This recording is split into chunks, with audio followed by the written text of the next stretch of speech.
Narito ang kabuuang detalye ng balita tungkol kay John Riel Casimero sa bagong promoter niya na si Koki Kamida at mga real talk at mga pasabog ni Mr. Masayuki Ito na dating promoter ni Casimero. Pero bago yan ay huwag niyo sanang kalimutan na gawin ito.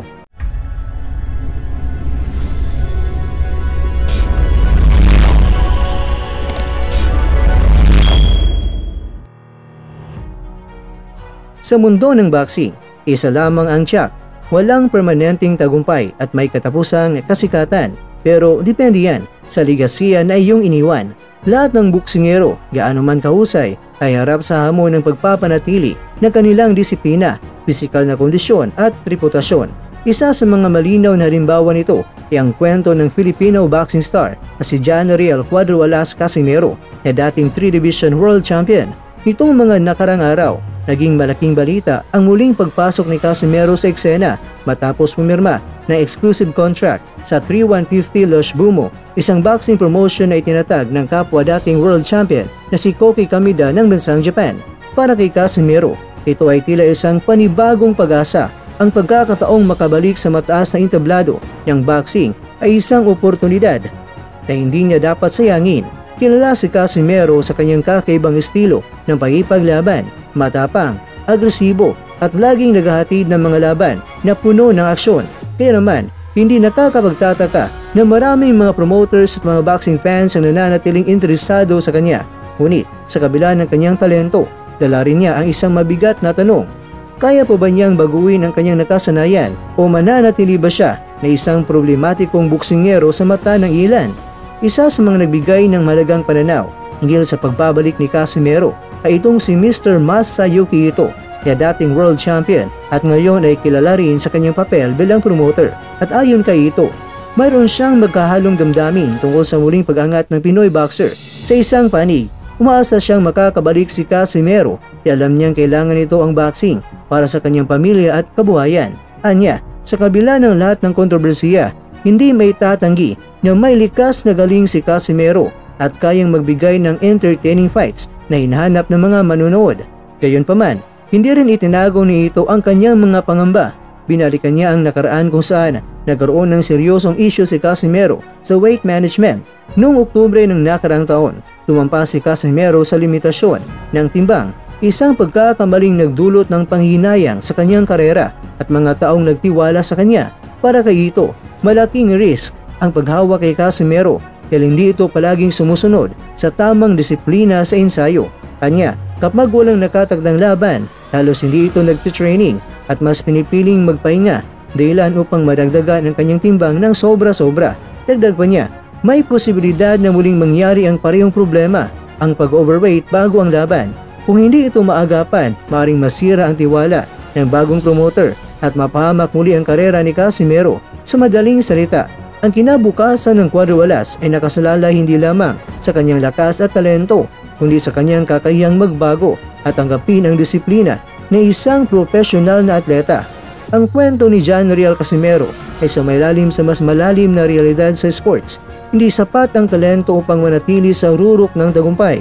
Ang tunay na sukatan ng pagiging kampiyon ay nakikita sa disiplina, consistency at respeto sa sariling propesyon. Kung tutuusin, marami ng boksingero ang nagbago ng kanilang imahe matapos sumaan sa mga matitinding pagsubok. At may pagkakataon pa si Casimero na sundan ang ganitong landas. Ngayon ang hamon para sa kanya ay malinaw. Kaya ba niyang patunayan na kaya niyang magbago? Ang tiwala na ibinigay sa kanya ni Koki Kamida ay isang biyayang hindi basta-basta nakukuha.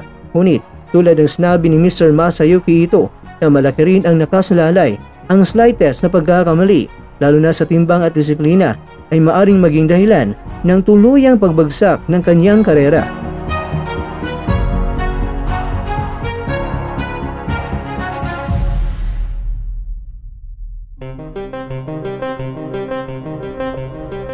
Mga kakwento, sa huli, ang tanong na, maari bang magbago si Casimero ay hindi masasagot ng mga salita lamang, kundi ng kanyang magiging aksyon sa mga susunod na buwan.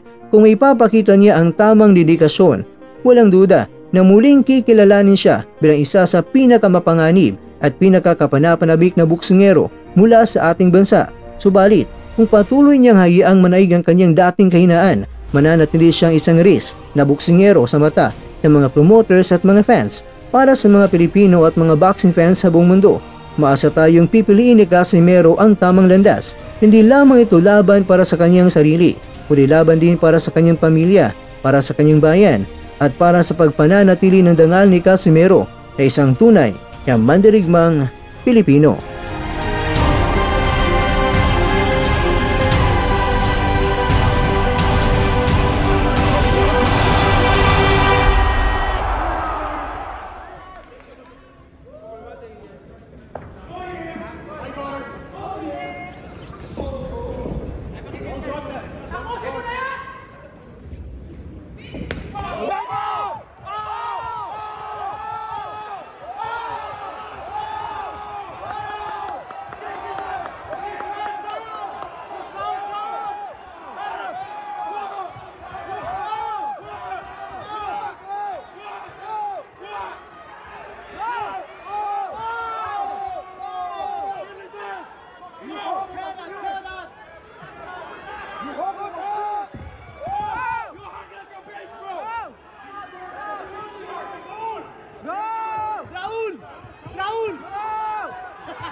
Sanchez, you hit like a bitch! You hit like a bitch, Sanchez! Like a beast! Go, Champ! You a bitch, Sanchez! Go! Sanchez, you bitch! Go! Go! Go, Champ! Go, Champ!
At dyan, nagtatapos ang ating kwento.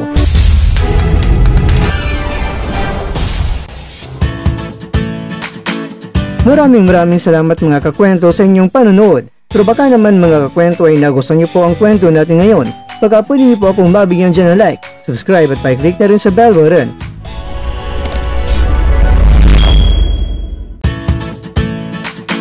Pero bago tayo tatapos mga kwento, syempre, shoutout po muna tayo dyan sa ating mga kakwento. Kay kakwentong Chito Baquerpo, kay kakwentong Jeff Gonzaga Boycolot, kay kakwentong Jason. At kakwentong nanonood ngayon, shoutout sa iyo dyan. Bueno, dito na po muna ang ating kwentuhan. At abangan nyo na po ating susunod na video. At dito lang po yan sa isang channel na kung saan maaring ito'y mga kwentong di pa na kwento sa inyo.